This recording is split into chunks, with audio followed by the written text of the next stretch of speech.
कर्मों को सुधारिए, करनी सुधार लो। कर्म सुधर गया, जन्म सुधर गया। ध्यान रखना, मति सुधर गई, गति सुधर जाएगी। भाव सुधर गए, भाव सुधर जाएंगे। ध्यान रखें, कुछ नहीं करना है, सोचना है आपको। घटराज को 100 बच्चों की लाश पे आंसू बहाना पड़े। ये कैसी जिंदगी है हमारी? अपना पेट भरने के लिए किसी का पेट फाड़ देना, ये इंसानियत हुआ करती है। विचार करिए, अपना जीवन जीने के लिए, गला बिठाएगा तो, अपना जीवन जीने के लिए दूसरों की जिंदगी उजाड़ देना, ये कैसी मानविकता है? हम तो वो लोग हैं जो दूसरों के लिए अपने जीवन का बलिदान कर दिया करते हैं। महात्मा बुद्ध जब जा रहे थे जंगल से, एक शेरनी हिरनी का शिकार कर रही थी। महात्मा बुद्ध ने कहा, ठहरो, ये मत करो। बोले, ये मेरा भोजन है। महात्मा बुद्ध ने कहा, ऐसा मत करो, पिछले जन्म में किया था तो शेर की पर्याय मिली है, इस जन्म को सुधार ले। शेरनी से कहा, उसने कहा कि मैं क्या करूं? बोले, हिरनी को छोड़, मुझे भूख लगी है। महात्मा बुद्ध ने अपना हाथ शेरनी के मुंह में दे दिया, तुझे भूख मिटाना है तो मुझे खा के भूख मिटा ले, लेकिन उस बकरी को, उस हिरनी को छोड़ दे। कहते हैं जैसे ही महात्मा बुद्ध ने अपना हाथ शेरनी के मुंह में दिया, शेरनी मुंह फेर लिया करती है कि मैं हिंदुस्तान की और पशुओं की संस्कृति जानती हूं, हम साधुओं का भक्षण नहीं किया करते हैं। ध्यान रखिए, एक जानवर में इतनी अकल होती है, एक पूंछ वाला इतना समझदार है, तो मूंछ वाले को क्या हो गया है? ध्यान रखिए, इसको अकल ही नहीं आती है, पूंछ वाला सुधर रहा है। विचार करना है। मुझे कुछ दिन पहले कुरान मजीद भेंट की गई इस बारामती में, मैंने उसका पहला पेज पढ़ा और उसी में एक शब्द आया जो मेरे भीतर को आंदोलित कर गया।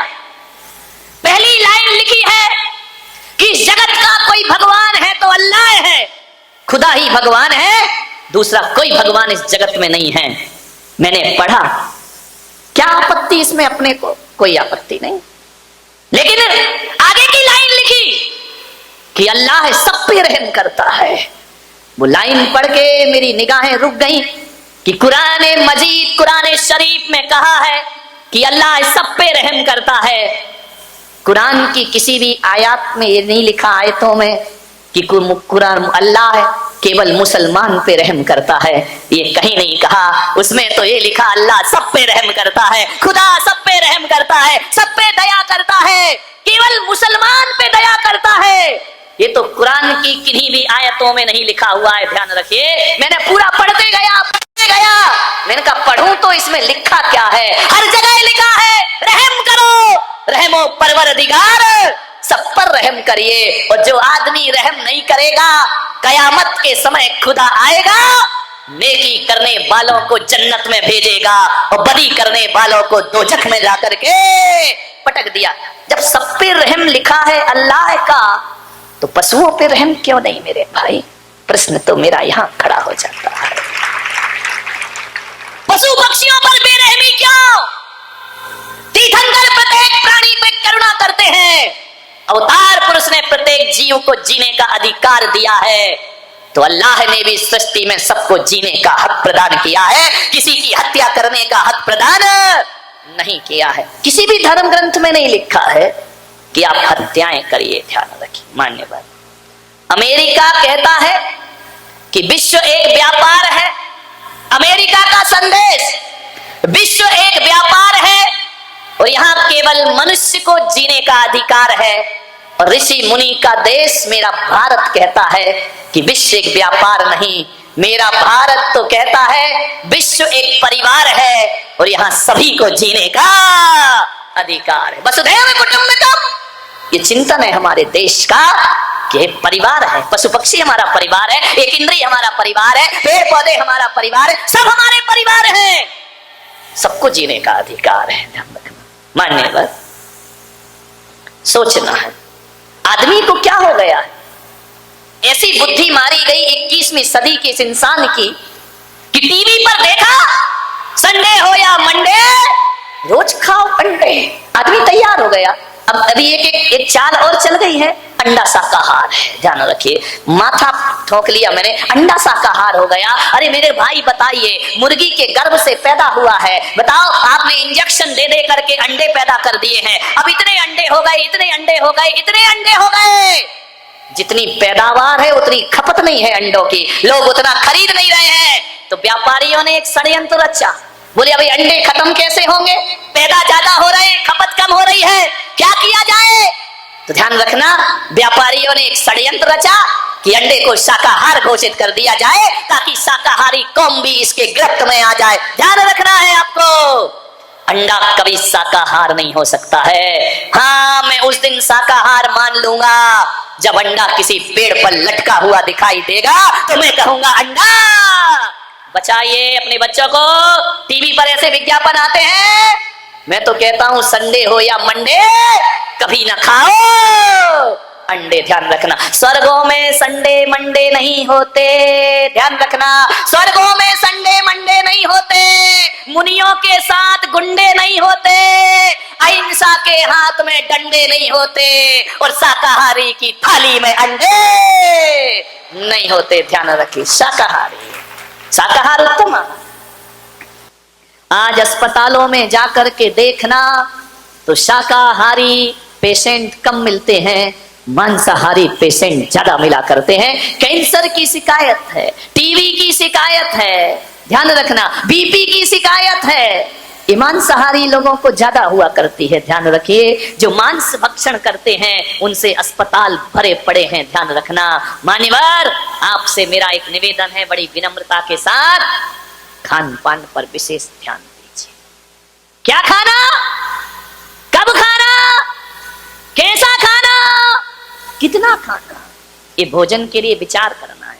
क्या खाना, कब खाना, कैसा खाना और कितना। पशु को डालते जाओ डालते जाओ डालते जाओ, वो मना ही नहीं करता है, खाते जाता है खाते जाता है। पशु के पास तो इतना भी विवेक नहीं है, उसे प्यास लगती है तो नाली का पानी पी लिया करता है, उसे प्यास लगती है गटर का पानी पी लिया करता है। लेकिन मनुष्य को प्यास लगती है, प्यासा मर जाएगा लेकिन नाली और गटर का पानी पीने को तैयार नहीं हो। मनुष्य विवेकवान है, मनुष्य ज्ञानी है, जानवर अज्ञानी है, वो कुछ भी खा सकता है। आदमी के साथ ऐसा नहीं है। क्या खाना और क्या नहीं खाना, ये विवेक जागृत करो। प्रकृति ने तुम्हें शाकाहारी बनाकर भेजा है, मांसाहारी नहीं बनाया है। प्रकृति का नियम है, जो जैसा होता है उसे वैसा बना के भेजते हैं। जो मांसाहारी होते हैं उनके आगे के 4 दांत बड़े नुकीले हुआ करते हैं। अपने देखना, देखो घर जाके कैसे हैं दांत, शाकाहारियों जैसे हैं या मांसाहारियों जैसे हैं।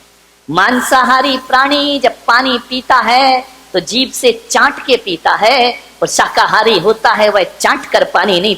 ये चाल चल रहे हैं, और आदमी इतना मूर्ख है जो एडवर्टाइज देख लिया वही चाहिए हमको। जैसी स्टाइल, हेयर स्टाइल देख ली, हमारे छोरे तैयार, हमारी भी ऐसे ही होना चाहिए। महिलाओं ने देख ली, मेरी साड़ी उसकी साड़ी से सफेद कैसे, सुपर रेन। ध्यान रखिए मान्यवर, अब वही चाहिए जो टीवी पे देख लिया। अब चाहे उसमें गुण हो, उसमें उपयोगिता हो, क्वालिटी हो या ना हो, अब तो वही चाहिए। विचार करिए, सोचिए, ऊंचे लोग ऊंची पसंद, माणिक चंद। ध्यान रखिए, विचार करिए, माणिक चंद। मैंने कहा इस ऐड को बदल दो, ऊंचे लोग ऊंची पसंद, मूर्ख चंद। काय का माणिक चंद, ध्यान रखना। कैंसर ले रहे हो, माणिक चंद। क्या विज्ञापनों की दुनिया आ गई, जो भी देख लिया है? मैंने उस दिन बताया था, यहाँ बाल कटे, यहाँ बाल कटे, बीच में फ्लाईओवर। ध्यान रखना, क्या दशा है। बाल कटा लिए घूम रहे हैं। अब भाई टीवी पे देख लिया, वो प्रोफेशनल लोग हैं। अब बताओ, गोविंदा ऐड करता है, काय का नवरत्न तेल, जिंदगी में रामलाल ने लगाया नहीं होगा, सूंघा भी नहीं होगा, उसे पैसे मिल रहे हैं, तुम्हें क्या मिल रहा है। ध्यान रखना मान्यवर, विचार करिए, विज्ञापन की दुनिया में ज्यादा मत भागो। एक बात याद रखो, मुझे समझ नहीं आता है विज्ञापन किसका होता है। बोलो किसका होता है विज्ञापन, बताओ सेठो। काय का ऐड होता है, जो माल कचरा होता है। ध्यान रखना, बड़े बड़ाई ना करें, बड़े ना बोले बोल, वो हीरा मुख से ना कहे लाख हमारा मोल। ध्यान रखिए, जिसका ऐड चल रहा है वो कचरा ही होगा। ध्यान रखना, कचरा चीज ऐड डालडा का चलता है, देसी घी का ऐड नहीं चलता, वो तो शुद्धि है। ध्यान रखना, विचार करना है, ज्यादा ऐड के चक्कर में मत पड़ो। हम समझदार हैं या जानवर समझदार, मुझे समझ नहीं आता है। एक शाकाहारी प्राणी, एक गाय को, एक बकरी को, एक हाथी को, एक घोड़े को कितना भी टीवी पे ऐड दिखाओ कि संडे हो या मंडे, खाओ अंडे, आदमी शुरू हो जाता है। कभी देखा कोई भैंस विज्ञापन देख के अंडे खा रही हो? कभी जिंदगी में नहीं खाया करती। ध्यान रखिए, ये शाकाहारी प्राणी पर कितना भी ऐड कर लो, कितना भी पोस्टर लगा दो, कितने भी बैंड बजा दो, बकरी कभी भी पत्ती के अलावा कुछ नहीं खाएगी। घास, गाय घास के अलावा कुछ नहीं खाएगी। आदमी तो छोड़ो, आदमी तो गाय भी खा जाता है, और गाय का चारा भी। लालू चारा ही खा गए गाय का। ध्यान रखो, वाह रे, आदमी क्या क्या पचा लेता है, पेट्रोल पचा रहा, यूरिया पचा रहा है। विचार करिए, और तो और जिंदा तो छोड़ो, हमारे देश में तो ताबूत घोटाला भी हो जाया करता। विचार करिए, क्या दशा है इस देश की, क्या खाना क्या। विज्ञापन के पीछे मत भागो, कितनी भी 21वीं सदी विकास कर ले, बकरी पत्ती ही खाती है, गाय घास ही खाएगी। शाकाहारी प्राणी है, इनको लाख कोशिश करो कि मांस खा ले, भूखे मर जाएंगे, लेकिन मांस। इतनी अकल तो जानवर में भी है। आदमी तुझे क्या हो गया है, तू अंडे भी खाता है, तू मछली भी खाता है, तू मांस भी खाता है। विचार करिए, क्या हो गया आदमी की बुद्धि को। पढ़ा लिखा है, समझदार है, लेकिन कुछ। एक आदमी से मैंने पूछा कि तुम अंडे क्यों खाते, मांस क्यों खाते? अरे बोले महाराज, ताकत मिलती है, मांस से ताकत मिलती है। ध्यान रखना, जो ताकत 2 अंडों में मिला करती है ना, उससे डबल एनर्जी 1 गिलास गौ माता के दूध में प्राप्त हुआ करता है। अरे दूध पियो मेरे भाई। विचार करिए, बच्चों को समझाओ, क्या क्या खा रहे हैं। एक बच्चा खा रहा था, क्या अरे बिस्किट बिस्किट क्या क्या आती है बाजार में, पिज्जा आता है, बिस्किट आते हैं, बर्गर आता है, वो खा रहा था। मैंने कहा बेटा गूगल में सर्च कर। उसने सर्च किया, ऐसी चॉकलेट खा रहा था जिसमें लिखा था बीफ, जिसमें गाय का मांस डला हुआ, और जैन बच्चे खा रहे हैं। विचार करिए, आप ध्यान रखिए, आप देखिए आपका बच्चा क्या खा रहा है, क्या नहीं खा रहा है। ऐसा ना हो कि धीरे धीरे तुम्हारा बच्चा मांसाहारी बन करके तैयार हो जाए। आप शाकाहार खिलाते रहोगे, बच्चा मांसाहारी हो जाएगा। अप्रत्यक्ष रूप में जैनियों, तुम्हारे घर में भी गलत चीजों का प्रवेश हो चुका है। ध्यान रखना, परोक्ष रूप में अंडे आ गए तुम्हारी रसोइयों में, खुलेआम तो नहीं आए हैं। कभी पेस्ट्री में, कभी केक में, कभी पिज्जे में, कभी इसमें, कभी उसमें अंडों का प्रवेश हो गया है। और एक बार तुम्हारे रसोई घर में अंडे आ गए तो उसे निकालना बहुत मुश्किल का काम हो जाया करता है। समय रहते हमें इसके खिलाफ एक मोर्चा तैयार करना है मेरे भाई। सोचना है क्या ताकत मिलती है उससे। भगवान ने हर पार्ट के लिए एक एक वनस्पति का आविष्कार किया है। कभी अखरोट देखना, अखरोट देखा है, उसका छिलका निकाल के उस अखरोट में जो रेखाएं बनी है और जिस तरह से वो बना है, अखरोट को देखो या अपनी खोपड़ी को देखो, एक से बनते हैं। ध्यान रखना, आदमी की खोपड़ी भी अंदर से ऐसी है जैसा अखरोट है। इसका मतलब ईश्वर कहता है कि यदि सिर संबंधी कोई तकलीफ हो तो अखरोट खाओ मेरे भाई, तुम्हारे जीवन में आ। बच्चों को समझाइए, आलू खा रहे हैं, अंडे खा रहे हैं, अब आलू खाओगे तो भालू जैसे तो चलोगे ही चलोगे मेरे भाई।